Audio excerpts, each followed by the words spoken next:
말씀은 신약성경 요한일서입니다.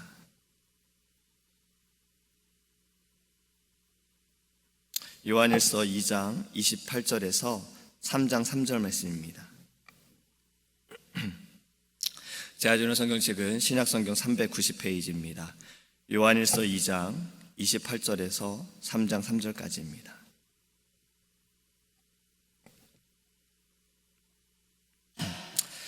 자녀들아, 이제 그의 안에 거하라. 이는 주께서 나타내신 바 되면 그가 강림하실 때에 우리로 담대함을 얻어 그 앞에서 부끄럽지 않게 하려 함이라. 너희가 그가 의로우신 줄 알면 의를 행하는 자마다 그에게서 난 줄을 알리라. 보라, 아버지께서 어떠한 사랑을 우리에게 베푸사 하나님의 자녀라 일컬음을 받게 하셨는가. 우리가 그러하도다. 그러므로 세상이 우리를 알지 못함은 그를 알지 못함이라. 사랑하는 자들아, 우리가 지금은 하나님의 자녀라. 장래에 어떻게 될지는 아직 나타나지 아니하였으나 그가 나타나시면 우리가 그와 같을 줄을 아는 것은 그의 참모습 그대로 볼 것이기 때문이니 주를 향하여 이 소망을 가진 자마다 그의 깨끗하심과 같이 자기를 깨끗하게 하느니라. 아멘. 할렐루야. 여러분, 우리는 죽음을 생각하면서 살아가야 되지 않습니까? 새벽부터 좀 너무 무거운 질문일 수 있지만 우리는 이 죽음에 대해서 무시할 수도 없고 또 누구도 피해갈 수는 없습니다. 좀 그러한 이야기가 있어요. 기쁨을 가지려면 결혼식에 참석하고 인생의 진지함을 너희가 알려면 장례 예배에 참석하라라는 말이 있어요. 세계의 존경을 받는 그 리더십을 가지고 있는 스티븐 코비가 성공하는 사람들의 7가지 습관이라는 책을 쓰면서 거기에도 이렇게 말합니다. 끝을 생각하며 시작하라 라고 이야기를 해요. 끝을 생각하며 시작한다라는 것은요, 세상을 떠나는 순간에 내가 지니고 싶은 그 모습을 가지고 살아갈 수 있고 또 그 기준을 가지고 나의 모든 삶의 목표와 목적을 정하고 계획을 세울 수 있다라는 의미로 끝을 생각하며 살아가라라고, 끝을 생각하며 시작하라라고 이야기를 합니다. 여러분, 죽을 때 남기고 싶은 것, 또 사람들의 머릿속에 내가 죽고 나서 어떻게 기억이 될 것인가라는 그러한 마음 또는 생각을 우리는 좀 가져야 하는데, 예전에 담임 목사님께서도 이렇게 말씀하셨어요. 우리의 장례 예배가 어떠한지 한번 생각해보고 또 내가 죽음을 맞이하고 나서 나의 무덤의 비석에 무엇이라 쓰여질 것인지 한번 생각해보라라는 말씀을 하셨어요. 여러분, 우리의 인생은요 다 끝이 있습니다. 그 끝은요 나의 생명이 다하거나 아니면 예수님께서 말씀하신 대로 주님께서 이 땅에 오시는 그 순간이 우리의 끝이 될 거예요. 나의 생명이 다하는 것은 나의 죽음이 되어지는 것이고, 주님께서 이 땅에 오시는 것은 주님께서 말씀하신 것처럼 그때가 바로 종말이고 재림의 때일 것입니다. 오늘 본문에서는요 바로 예수님의 재림에 대해서 말씀하고 있습니다. 28절에 보면 주께서 나타내신 바 될 때, 또 그가 강림하실 때 이렇게 말씀하고 있어요. 여러분, 다른 곳에서는 예수님의 재림에 대해 어떻게 말씀하고 있는지를 좀 보기 원합니다. 요한계시록 1장 7절은 이렇게 말씀하고 있어요. 볼지어다 그가 구름을 타고 오시리라. 각 사람의 눈이 그를 보겠고 그를 찌른 자들도 볼 것이요 땅에 있는 모든 족속이 그로 말미암아 애곡하리니 그러하리라. 아멘. 또 사도행전 1장 11절에는요 이르되 갈릴리 사람들아 어찌하여 서서 하늘을 쳐다보느냐. 너희 가운데서 하늘로 올려주시니 예수는 하늘로 가심을 본 그대로 오시리라 하였느니라. 할렐루야. 지금 말씀하시는 것이, 성경에 또 기록하고 있는 것이 예수님의 그 재림의 때에 어떠한가, 예수님께서 승천하실 때처럼 말씀하신 대로 다시 오시겠다라고 하시고 또 구름 타고 오시겠다 말씀하십니다. 그리고 그때에는요 이 땅의 모든 사람들이 예수님의 그 재림을 본다라고 이야기하고 있어요. 그러니까 이 말씀은 예수님의 그 재림은 공개성이 있고 확실성이 있다라는 것을 알려주는 것입니다. 여러분, 예수님이 처음에 이 땅에 오셨을 때 어떻게 오셨습니까? 그때는 예수님께서요 은밀한 중에 오셨고 초라하게 오셨어요. 다시 오시는 예수님께서는 공개적으로 오시고 또 영광스럽게 오심을 믿으시기 바랍니다. 지금은 우리가 이 믿음을 가지고서 주님께서 다시 오시리라, 이 믿음을 가지고 우리가 받아들이고 있지만, 주님이 오시는 그때에는 우리가 모든 사람들이, 우리뿐만이 아니라 모든 사람들이 구름 타고 오시는 예수님을 보게 될 것이라는 거예요. 여러분들, 오늘 본문에서는 또 이렇게 말씀합니다. 3장 2절에는요 주님이 재림하실 때 우리가 어떻게 될 것인가 라고 또 이야기를 하고 있어요. 제가 다시 한번 읽어보겠습니다. 사랑하는 자들아, 우리가 지금은 하나님의 자녀라. 장래에 어떻게 될지는 아직 나타나지 아니하였으나 그가 나타나시면 우리가 그와 같을 줄을 아는 것은 그의 참모습 그대로 볼 것이기 때문이니. 여러분, 주님이 오시면 우리가 그와 같을 줄을 안다라고 말씀하고 있어요.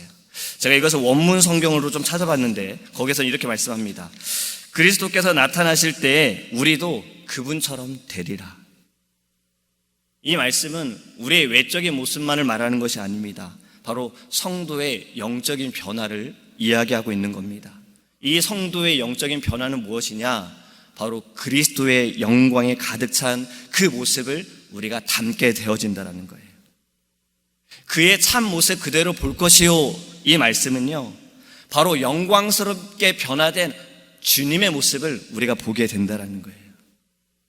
주님, 다시 오시는 주님을 보는 그 순간에 우리는 새 사람을 입게 되어지고 주님과 같은 영광의 그 모습의 형체로 우리는 변하게 되어진다라는 말입니다. 그리고 그때는요, 부분적으로 아는 우리가 온전히 완전히 이제 주님을 알게 되어진다라는 거예요. 할렐루야. 여러분, 이것이 우리의 소망이지 않습니까? 지금은 우리가 주님께서 주신 믿음으로 말미암아 주님 다시 오실 그날을 믿음으로 기다리고 있으나 주님 오시는 그날에는 우리도 주님과 같이 영광스럽게 변화되어진다라는 거예요. 여러분, 이 소망이요, 이 소망을 또 가지고 있는 우리들에게 오늘 본문에서는 요구하고 있는 것이 있습니다. 바로 그것이 3절의 말씀입니다. 주님께서 깨끗하신 것처럼 우리도 깨끗해져야 된다라는 겁니다. 우리가 옷이 더러워지면 빨면 돼요. 빨기 위해서는 세제를 넣으면 되죠. 세탁기를 좀 강하게 돌리면 돼요. 또는 물에 불리거나 뜨거운 물로 빨면 돼요. 그럼 웬만한 것들은 다 빨립니다. 그런데 우리는 어떻게 빨아야 합니까? 우리의 죄는 어떻게 빨아야 합니까? 세제로 빨 수 있는 것도 아니잖아요. 근데 오늘 본문에서는 무엇이라 말하고 있느냐? 자기를 깨끗하게 할 수 있다라는 이 말이 우리가 오해가 돼서는 안 됩니다. 내가 나의 죄를 깨끗하게 할 수 있다라는 말이 아니라 우리의 죄를 깨끗하게 할 수 있는 것은 오직 예수 그리스도의 보혈로 말미암아 깨끗할 수 있다라는 거예요. 주님의 그 보혈로 우린 깨끗하게 되어지고 이 깨끗하게 되어짐을 유지해야 되는 거예요. 그것이 소망을 가지고 있는 우리가 주님 다시 오시는 그날까지 가지고 있어야 할 마음이라는 겁니다. 여러분, 그리스도의 피로 깨끗해짐을 믿고 그것을 유지하기 원합니다. 이것을 우리가 주님처럼 우리가 깨끗해지는 그날, 완전히 깨끗해지는 그날이 반드시 오지만 우리의 마음은 깨끗해지도록 하나님께 기도해야 하는 거예요. 오늘 본문에서는요, 저는 이 준비를 어떻게 해야 하는지 교훈하고 있다라고 저는 말씀을 받아들였어요. 오늘 이 말씀은 지난주에도 드린 말씀과 똑같습니다. 주님 다시 오시는 그날을 내가 어떻게 준비해야 하는가? 주님께 있으면 되는 거잖아요. 주님과 함께 하면 되는 거고 주님께 붙어 있으면 되는 거예요. 제가 저번에 이제 우리 장모님 오셔가지고요, 그 전에 상추하고 깻잎을 좀 심어봤어요. 또 누가 상추를 주셨거든요. 심었는데 금방 죽었어요. 장모님이 보시고 좀 안타까운 거예요. 집안에 좀 생명이 있어야 된다고. 그래서 무슨 포도, 토마토, 방울토마토 나무를 조그만 거를요 사가지고 또 심었어요. 이번에 잘 자라는 거예요. 너무 잘 자라니까 가지가 부러졌어요. 이게 길게 자라는데 받쳐주지 못해서 그래서 또 나무를 갖다 댔습니다. 지난주에 물을 매일 주지 못해가지고 딱 보니까 벌써 하나가, 그 부러진 곳 밑으로는 잘 자라고 있는데 부러진 곳 위로는 시들시들해요. 물을 줘도 시들시들해요. 그 가지가 꺾여가지고 이 영양분이 그 위까지 흡수가 되지 못하는 거예요. 여러분, 우리의 영이 어떻습니까? 주님께 딱 붙어 있으면 공급받게 되어지는 거예요. 근데 조금이라도 이게 흠집이 나버리니까 받지 못해요. 우리가 날마다 살아가면서 나는 지금 주님께 온전히 붙어 있는가를 우리는 확인해야 되는 겁니다. 조금이라도 상처가 있다는 것이 무엇이겠습니까? 내 마음이 흔들리고 있는 거예요.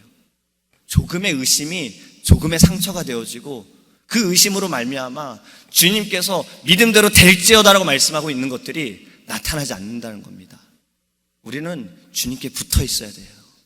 그것이 우리가 다시 오시는 주님, 그 주님을 기다리는 우리의 마음과 우리의 자세가 되기를 간절히 소망합니다. 저는 이 말씀을 묵상하면서 이런 생각이 잠깐 들었어요. 여러분, 영화를 보면요, 참 여러 가지 장르들이 있잖아요. 그 중에 장르 가운데 지구 종말에 대한 이야기를 담은 영화들이 있어요.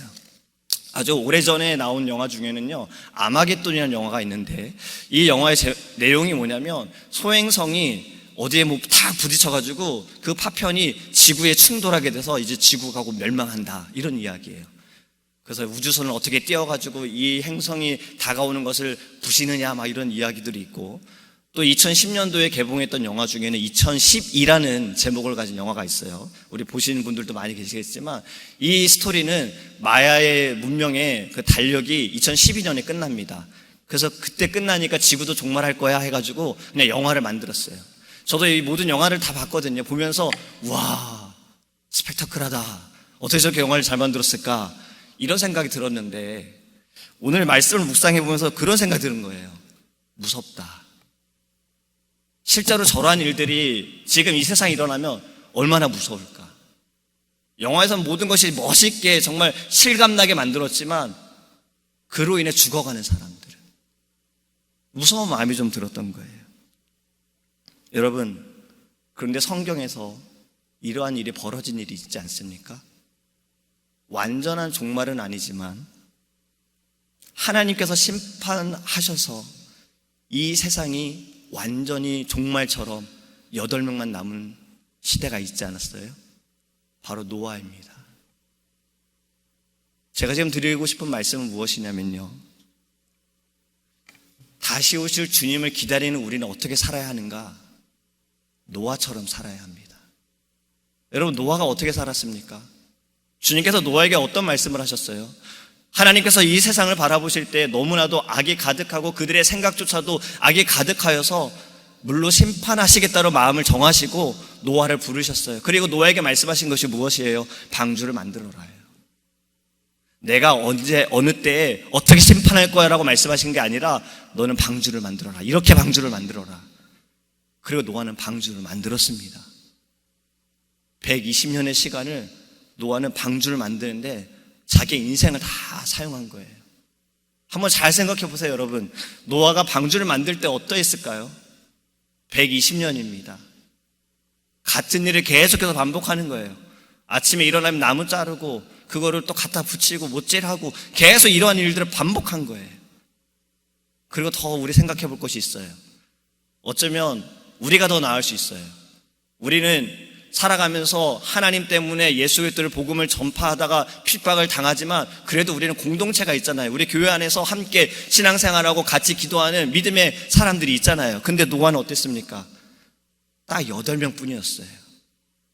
이 8명만이 하나님 말씀하신 대로 그냥 계속 방주를 만들고 있었어요. 언제 심판이 올지도 모르면서. 여러분, 우리도 노아처럼 살아야 합니다. 주님께서는 분명히 다시 오시겠다고 말씀하셨지만 그 날과 그 시는 아무도 모른다고 했고 오시는 주님도 모른다고 말씀하셨어요. 그럼 우리가 노아처럼 살아야 할 것은 우리도 계속해서 방주를 지어야 하는 거예요. 믿음으로 지어야 하는 거예요. 믿음으로 주님께서, 하나님께서 말씀하신 대로 순종해야 하는 거예요. 여러분, 우리만의 방주는 어떤 것입니까? 함께 예배하는 교회를 세우고 또 믿음의 사람들을 세워가고 이 방주를 통해서 구원받을 수 있도록 모르는 자들에게 나아가야 하지 않겠습니까? 그것이 저는 우리가 지금 이 마지막 때에 노아처럼 살아가는 것이 아닌가라는 생각을 해봅니다. 주님은 언제 오실지 모릅니다. 지금 예배 끝나자마자 오실지도 몰라요. 기도하는 가운데 오실지도 몰라요. 내일 오실지 우리는 아무도 모릅니다. 하지만 여러분, 노아처럼 살아가시기 바랍니다. 믿음의 방주를 지으세요. 오늘도 우리는 해야 할 것이 있다면 바로 그 방주를 짓는 거예요. 주님 말씀하신 대로 다시 오시는 그날까지 나에게 주신, 어제 목사님 말씀하신 것처럼 그 사명, 우리는 사명을 다하는 귀한 한날이 되기를 간절히 소망합니다. 기도하겠습니다. 고마우신 하나님 감사합니다. 다시 오시겠다고 말씀하신 주님, 우리에게는 분명히 끝이 있습니다. 이 끝은 나의 죽음이 먼저가 될 수도 있고 아니면 주님께서 이 땅에 오시는 그날일 수 있습니다. 하지만 주님, 그 때를 알기보다도, 언제인지 알기보다도 지금 나는 사명을 다하고 있는가, 나는 그 마지막 때를 준비하고 있는가를 돌아보기 원합니다. 그리고 하나님, 노아처럼 살기 원합니다. 하나님께서 노아에게 말씀하셨고 노아는 믿음으로 순종하여서 방주를 지었습니다. 그 120년의 시간을 그는 방주를 만들었습니다. 우리도 하나님 이 땅에 살아가면서 믿음의 방주를 짓기 원합니다. 주님, 오늘도 우리는 사명을 다하는 삶, 주님께서 맡겨주신 그 사명을 다하는 삶으로 살아갈 수 있도록 이 아침에 기도할 때 주님 성령으로 충만케 하여 주시옵소서. 감사드리며 예수님의 이름으로 기도합니다. 아멘. 하늘에 계신 우리 아버지여, 이름을 거룩히 여김을 받으시오며 나라의 임하옵시며 뜻이 하늘에서 이룬 것 같이 땅에서도 이루어지이다. 오늘날 우리에게 일용할 양식을 주옵시고 우리가 우리에게 죄 지은 자를 사하여 준 것 같이 우리의 죄를 사하여 주옵시고 우리를 시험에 들게 하지 마옵시고 다만 악에서 구하옵소서. 대개 나라와 권세와 영광이 아버지께 영원히 쌓옵나이다.